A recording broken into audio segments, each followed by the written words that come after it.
32장 말씀 함께 나누도록 하겠습니다. 창세기 32장 22절부터 32절까지 말씀입니다. 우리 찾으시면 자리에 일어나셔서 우리 한 절씩 교독하도록 하겠습니다. 창세기 32장 22절로 32절의 말씀입니다. 제가 먼저 읽겠습니다. 밤에 일어나 두 아내와 두 여종과 11 아들을 인도하여 야복 나루를 건널세.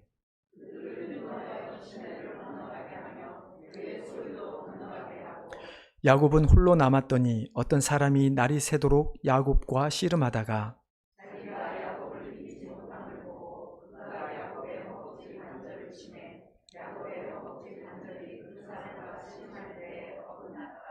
그가 이르되 날이 새려하니 나로 가게 하라.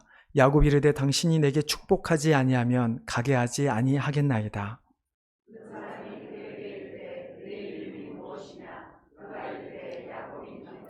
그가 이르되 내 이름을 다시는 야곱이라 부를 것이 아니요 이스라엘이라 부를 것이니 이는 내가 하나님과 및 사람들과 겨루어 이겼음이니라.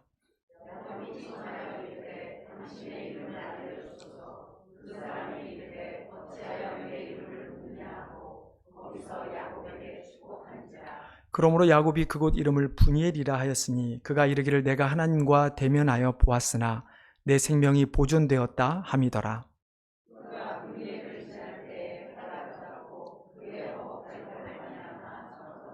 같이 읽겠습니다. 그 사람이 야곱의 허벅지 관절에 있는 둔부의 힘줄을 쳤으므로 이스라엘 사람들이 지금까지 허벅지 관절에 있는 둔불의 힘줄을 먹지 아니하더라. 아멘. 예, 자리에 앉아주시기 바랍니다. 제가 한 번 더 기도하겠습니다. 하나님, 이 시간 하나님의 말씀을 듣기를 간절히 원합니다. 하나님, 사람의 말이 아닌 하나님의 말씀이 선포되어질 수 있게 도와주시옵시고 또 하나님의 말씀이 선포되어질 때 정말 우리 마음속에 하나님의 말씀을 잘 새기어 우리가 하나님께서 원하시는 귀한 자녀로서의 또 하나님의 백성으로서의 삶을 살아갈 수 있도록 도와주시옵소서. 감사하며 예수님의 이름으로 기도드리옵나이다. 아멘. 우리가 지난주에 창세기 28장 말씀을 가지고 야곱이 어떻게 하나님 앞에 나아가게 됐는가, 우리가 예배자의 첫 발걸음이라고 하는 제목으로 말씀을 나눴습니다. 야곱에게 있어서 하나님은 분명히 그때까지만 하더라도 자기 조부의 하나님이었고 자기 아버지의 하나님이었습니다. 그러다 보니까 그가 진정으로 하나님을 만났다 혹은 우리가 표현대로 하나님을 안다라고 할 수 없었던 상황이었죠. 그래서 야곱은 그때 꿈을 꾸면서 하나님을 만나게 되고 드디어 하나님을 자신의 아버지라, 자신의 하나님이라 고백을 하게 되죠. 우리가 안다라고 하는 히브리어 단어에는 어떤 뜻이 있다고 말씀을 드렸습니까? 부부 사이에 아는 정도의 알미라라고 말씀을 드렸습니다. 단순하게 우리가 눈으로 보고 귀로 들어서 아는 것이 아니라 단순히 우리 인간이 가지고 있는 오감뿐만 아니라 우리가 머리로 받아들이고 또 마음으로 느껴지고 또 그 느껴진 것을 우리의 입술로 고백하게 되기까지의 그 모든 과정이 하나님과의 만남, 하나님을 안다라고 하는 표현이라고 말씀을 드렸죠. 그렇다고 우리가 하나님을 한번 만나고 나면 우리의 모든 것이 신앙생활이 끝이 납니까? 이제 하나님 내가 한번 만났으니까 더 이상 우리가 아무것도 하지 않아도 되는 것인가? 우리가 하나님을 한 번 만남으로 하나님에 대해서 모든 것을 다 안다라고 말할 수가 없죠. 만약에 그렇다면 우리 인간들도 아마 하나님처럼 완벽한 존재들이라고 우리는 말할 수 있을 것입니다. 하지만 우리가 그렇게 하나님을 한번 만났다 하더라도 우리가 끊임없이 우리는 완벽한 존재가 아니라 죄인이기 때문에 어떻게 보면 우리의 삶에서 계속해서 하나님을 만나는 일들이 있어야만 하는 것입니다. 정확하게 마치 아멘을 하는 것 같습니다. 네. 우리가 많은 기독교인들을 보면 참 안타까운 것은 많은 기독교인들 중에 하나님을 만난 이후의 삶을 보면 더 이상 마치 하나님을 만나려고 하는 모습이 점점 사라져가는 것을 보게 됩니다. 하나님의 말씀을 읽고 기도하는 것은 둘째치고 더 이상 교회에 나가서 예배하는 자들도 많이 없는 것을 보게 되죠. 심지어 예배를 드린다 하더라도 형식적으로 예배를 드리는 사람들이 참 많이 있습니다. 그것이 지금 소위 선교 강국이라고 말하는 미국과 한국의 실 상황이죠. 어찌 보면 과연 이 땅에 한국에 있는 많은 기독교인들이 하나님을 만났을까라고 하는 생각을 들게 하는 상황이 아닐 수 없습니다. 어떤 우리 지금 처해 있는, 우리 한국과 미국이 처해 있는 이 모습에 대해서 오늘 본문에 나오는 야곱이 너무나 잘 보여주고 있죠. 오늘 읽은 장면만, 내용만 간단히 정리하면 이렇습니다. 야곱이 두 아내와 두 여종, 그리고 11아들을 데리고, 아직 베냐민이 태어나기 전이죠. 그 11을 데리고 야복 나루를 강을 건너게 됩니다. 그리고 자기를 따르는 모든 사람들은 강을 건너게 하지만 야곱은 다시 강 이편에 홀로 남아서 고민을 하게 되는 이야기죠. 그리고 그 고민하는 과정 가운데 다시 하나님을 만나게 되는 일이 벌어지는 것이 오늘 본문의 내용입니다. 오늘 내용만 보면 너무나 간단한 사건입니다. 하지만 우리가 창세기 28장에서 야곱이 하나님을 만난 이후에 오늘 본문에 오기까지 야곱의 생애를 전체를 본다면 결코 오늘의 이 장면의 이 사건은 단순히 간단한 내용이라고 볼 수가 없습니다.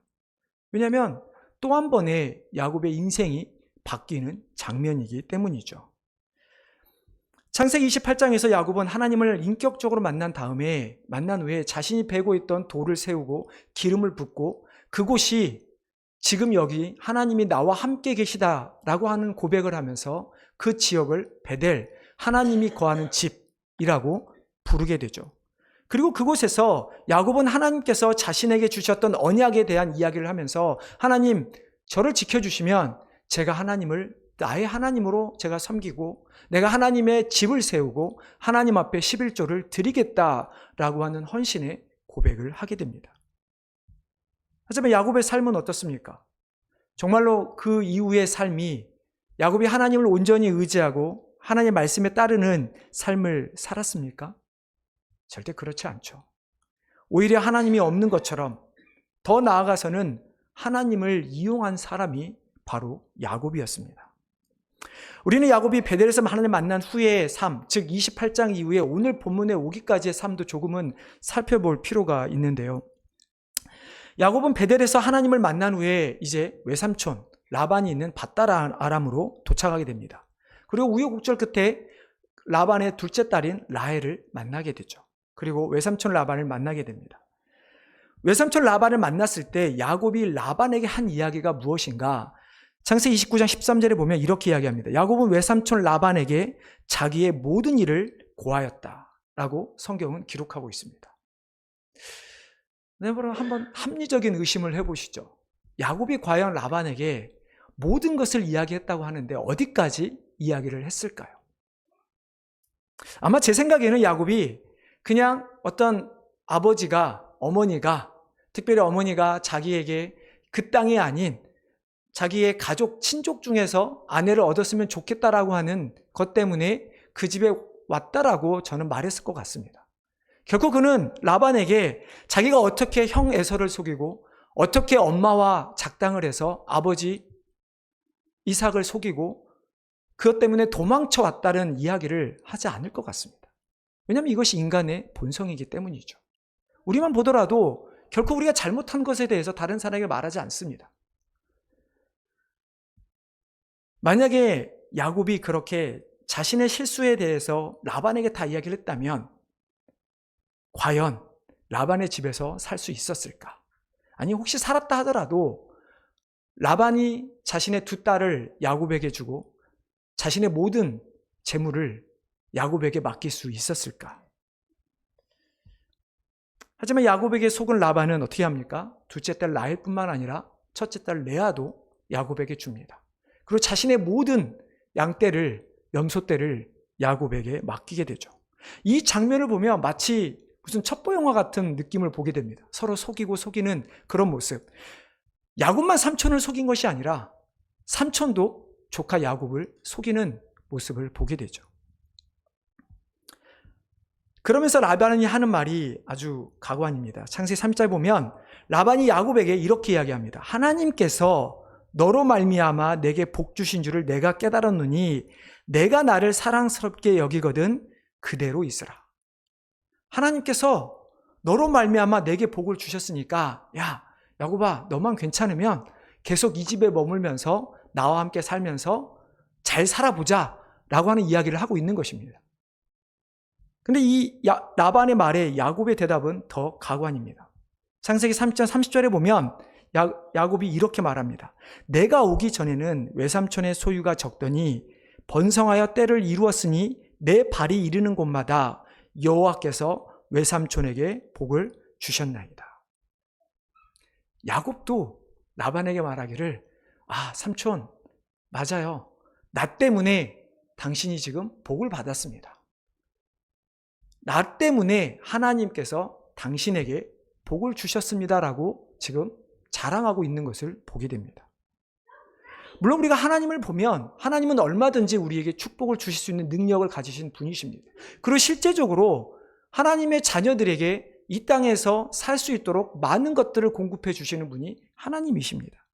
하지만 라반은 하나님의 이름을 들먹였을 뿐이고, 그리고 야곱은 그 이후에 삼촌을 살살 꿰는 것이지 실제적으로 하나님을 믿어서 정말로 자신 때문에 라반이 고백하는 것처럼 하나님을 온전히 믿었다라고 할 수가 없는 것이죠. 왜냐하면 그 이후에 야곱의 모습을 보면 어떻습니까? 야곱이 삼촌의 모든 양떼와 염소떼를 받은 후에 계약을 맺죠. 라반이 말하기를 내가 원하는 것이 무엇이냐. 그러니까 야곱이 이렇게 이야기합니다. 삼촌이 가진 많은 양떼와 염소떼 중에 아롱지고 점있고 검은 것은 내 소유로 하겠습니다. 우리는 솔직히 크게 이게 얼마나 야곱에게 좋을까, 라반에게 좋을까 생각하기 쉽지 않습니다. 하지만 그 당시에 보면 그렇게 아롱지고 점있고 검은 양이나 염소는 약하게 태어난 것들입니다. 그리고 많이 태어나지가 않습니다. 그러니까 라반은 기꺼이 허락을 한 것이죠. 내 조카 야곱이 정말 나를 생각해서 이렇게 하는구나. 근데 야곱은 어떻게 합니까? 버드나무와 살구나무, 신풍나무라고 하는 새 나무의 푸른 가지를 꺾어다가 양들이, 염소들이 물을 먹을 때 앞에 놓게 됩니다. 그러면 그것을 보고 물을 먹고 새끼를 베게 되면 어떻게 되죠? 아롱지고 점있고 검은 양들이 태어나게 되죠. 그래서 어느 순간 야곱의 소유라고 되어진 그 양들, 건강한 양들이 훨씬 더 많아지게 됩니다. 야곱은 베델에서 하나님을 만났음에도 불구하고 여전히 에서를 속이고 아버지 이삭을 속였던 그 성품이 여전히 남아 있어서 외삼촌 라반을 속이게 됩니다. 그러면서도 그가 하는 말은 하나님께서 나로 인해 삼촌 당신에게 복을 주십니다. 결국 라반과 그의 형제들, 그의 아들들은 야곱을 의심하게 됩니다. 그래서 야곱도 라반이 자신이 속이고 있다, 자신이 라반을 속였다는 것을 라반이 알게 되었다는 것을 느끼게 되자 어떻게 합니까? 야반 도주를 하게 되죠. 모든 자녀들, 아내들, 짐승들 다 데려다가 그 라반과 형제들이 양털을 깎기 위해 나갔을 때, 출타했을 때 도망을 가게 됩니다. 하지만 그럼에도 불구하고 하나님은 라반에게 나타나서 야곱을 해치지 못하도록 막아주시죠.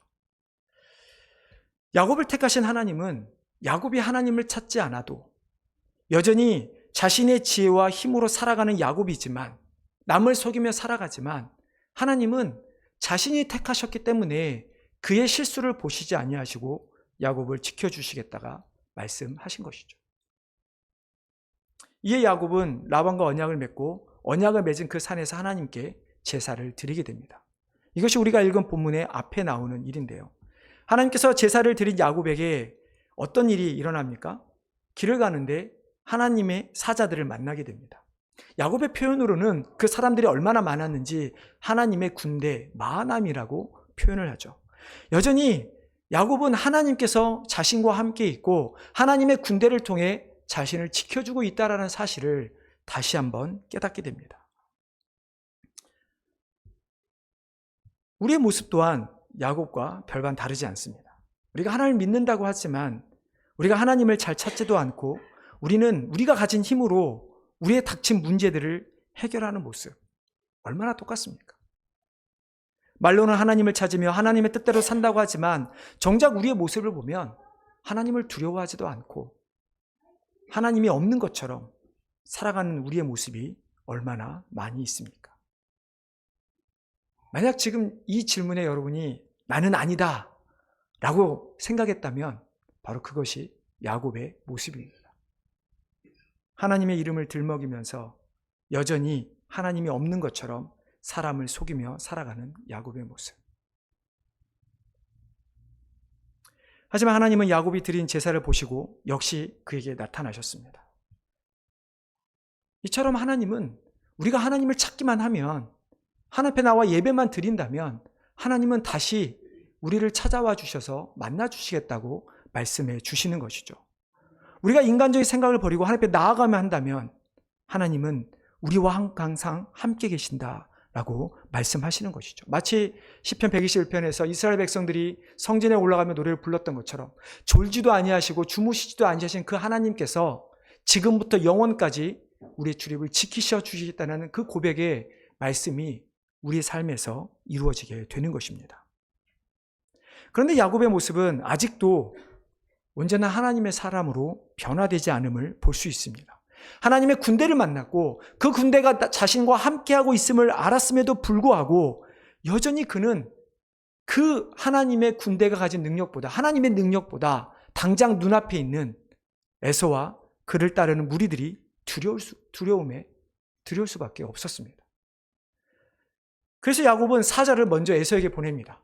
그래서 자신이 얼마만큼 하나님의 축복을 받았고, 그래서 얼마만큼 지금 이렇게 돌아왔고, 얼마만큼 에서를 잘 섬기려고 하는지에 대한 모습을 보여줍니다. 그 말을 들은 에서가 이제 400명을 거느리고 야곱을 찾아옵니다. 도둑이 제발 저린 것일까요? 야곱은 형이 자신을 찾아온다는 이야기를 듣자마자 그것도 혼자가 아니라 400명이라는 사람을 데려오니까 두려워서 다시 머리를 굴리게 됩니다. 자신의 소유를 두 떼로 나눠서 앞에 종들과 반 떼를 앞에 두고 자신과 자신의 아내와 자신의 자녀들은 뒤에 남아서 이렇게 이야기를 하죠. 만약 형 에서가 앞에 떼를 공격하면 우리는 도망가리라. 야곱의 한 말을 보면 정말 더 뻔뻔함을 알 수 있는데요. 32장 9절에 보면 이렇게 이야기를 합니다. 야곱이 또 이르되 내 조부 아브라함의 하나님, 내 아버지 이삭의 하나님 여호와여, 주께서 전에 내게 명하시기를 내 고향 내 족속에로 돌아가라, 내가 내게 은혜를 베풀리라 하셨나이다. 어떻게 보면 크게 별 이상 없는 말일지도 모르겠습니다. 하지만 야곱은 이 말, 자기가 한 이야기를 보면 베델에서 하나님을 만나기 전으로 돌아가는 것을 보게 됩니다. 분명히 베델에서 야곱은 스스로 하나님이 나의 하나님이 될 것이라고 고백했음에도 불구하고 이제 이 본문에서 이야기하는 것은 하나님이 나의 하나님이 아니라 다시 조부의 하나님, 다시 아버지의 하나님으로 바꿔버리는 것을 보게 되죠. 그럴 수밖에 없습니다. 야곱에게 있어서 지금 자신의 모습은 하나님을 따르는 모습이 아니라는 것을 스스로 잘 알고 있었기 때문입니다.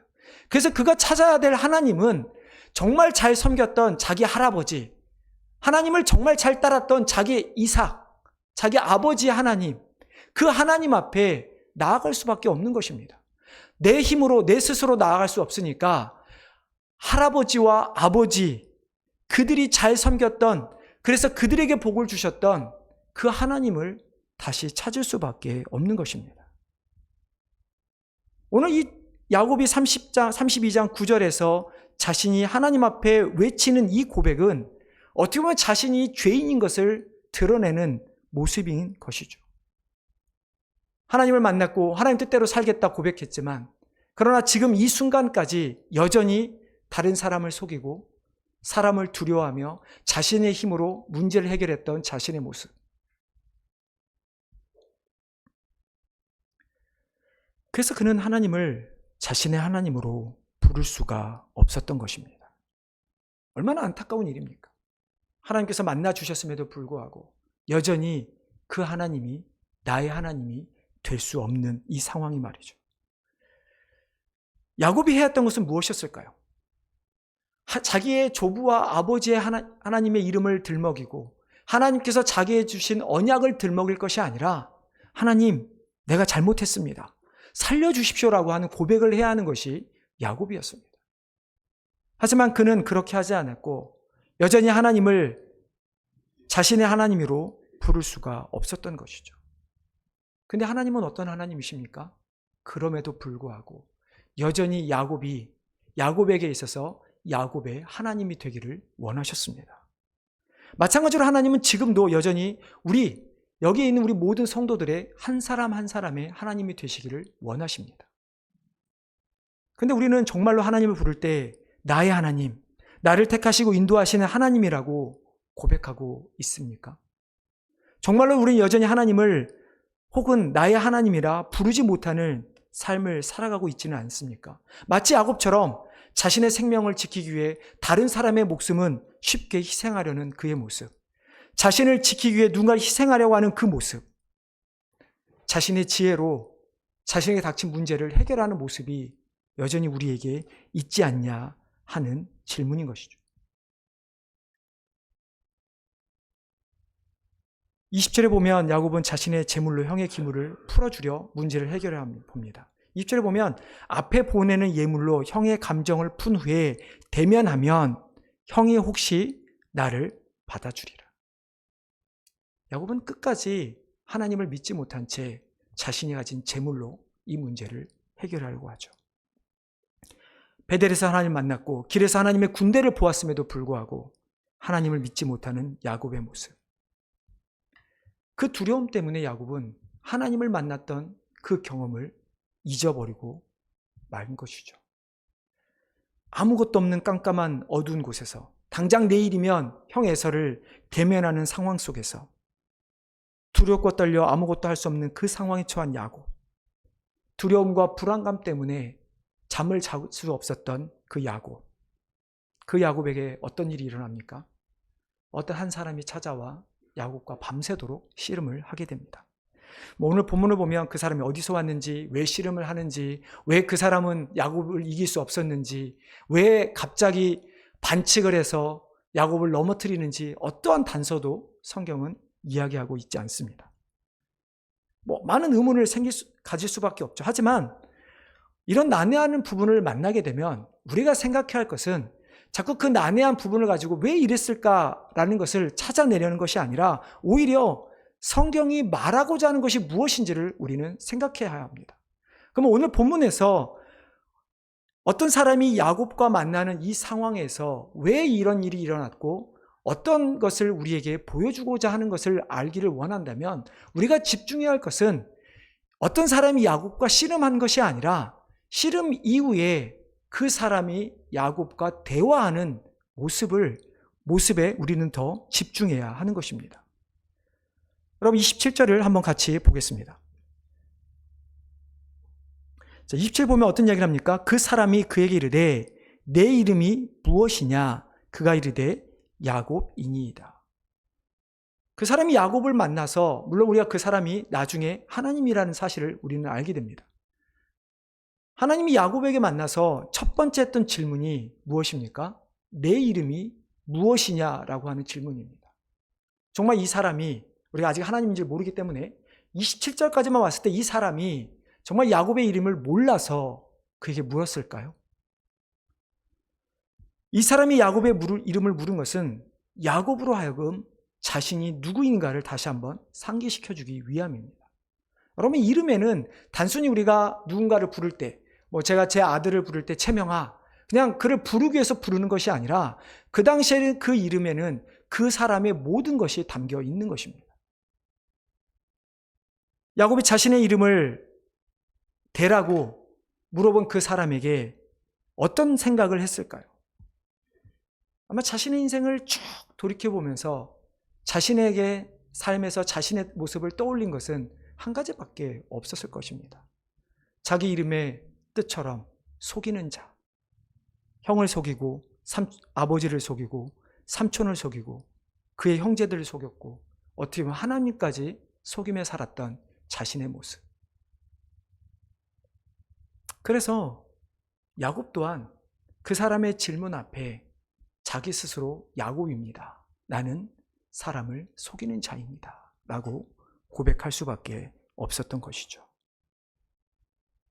자신이 자신의 이름을 대답했을 때 정말 하나님이 없이 살았던 자신의 모습, 자신의 삶에 알맹이는 하나도 없이 껍데기만 남아있는 그 자신의 모습을 다시 한번 발견하게 된 것이죠.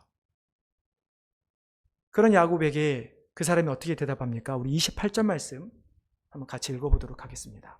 28절입니다.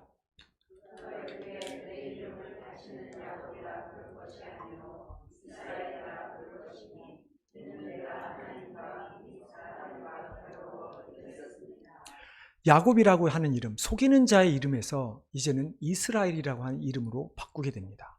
오늘 본문에 보면 하나님과 사람과 겨루어 이긴 자. 실은 이 의미는 그렇게 뿐만 아니라 하나님이 우리를 대신하여 싸우신다, 하나님이 겨루신다라는 뜻을 가지고 있죠.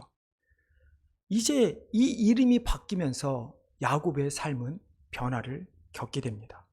지금까지 잘 살기 위해서 남을 속이며 살아왔다면, 지금까지 자신의 인생이 끊임없이 속이는 것으로 싸워왔다면, 이제는 자신이 싸우는 것이 아니라 하나님께서 야곱을 위해 싸워주시는 삶을 야곱은 살아가게 되는 것입니다. 더 이상 자신이 주인이 아니라 하나님이 주인 되셔서 하나님의 것임을 인정하는 삶을 살게 되는 것이죠. 베델에서 하나님을 만난 후에 이런 많은 일들을 통해서 이 32장 오늘 본문에 이르는 동안에 이제 야곱은 조금씩 변하게 되는 것입니다. 어떻게 보면 변화라는 말보다 우리는 오히려 영어로는 transformation, 즉 변형이라는 말을 더 많이 사용하게 되는데요. 내가 바뀌는 것이 아니라 하나님께서 우리를 만나주시면 그 이후에 우리가 아무리 못나게 산다 할지라도, 우리가 아무리 여전히 죄인의 길에 건다 할지라도 하나님께서 우리를 붙잡아 주시고 우리를 변화시켜 주신다는 말씀인 것입니다.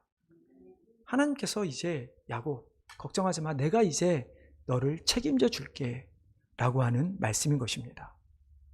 야곱은 이 사람의 말이 믿겨지지 않았던 것 같습니다. 그래서 29절에 보면 야곱도 동일한 질문을 합니다. 당신의 이름을 알려주십시오. 야곱은 그 사람의 이름을 통해서 그 사람이 누구인지 알고 싶었던 것입니다. 하지만 그 사람은 어떡합니까? 자신의 이름을 알려주지 않습니다. 하지만 오히려 자신의 이름을 말하지 않는 자신과 함께해서 자신에게 보여주었던 그 사람의 모습을 보며 야곱은 그 사람이 하나님임을 깨닫게 되죠. 그래서 야곱은 그곳의 이름을 어떻게 짓습니까? 분이엘, 하나님의 얼굴이다 라고 하는 이름을 짓게 되죠. 자기가 만난 그 사람이 그 사람의 얼굴에서 하나님을 만난 것이고 하나님이심을 깨닫게 되어서 그곳을 하나님의 얼굴이라고 이름을 지은 것입니다. 그러면서 이렇게 이야기합니다. 3절 보시면 그러므로 야곱이 그곳 이름을 분이엘이라 하였으니 그가 이르기를 내가 하나님과 대면하여 보았으나 내 생명이 보존되었다 함이로라. 여러분, 구약을 통해서 하나님께서 계속, 구약뿐만이 아니죠, 하나님께서 인간들에게 하신 말씀이 무엇입니까? 너희가 나를 보면 어떻게 되죠? 죽게 된다는 이야기입니다. 죄인이 홀로 거룩하신 하나님을 직접 대면하게 되면 죽게 될 수밖에 없는 것입니다.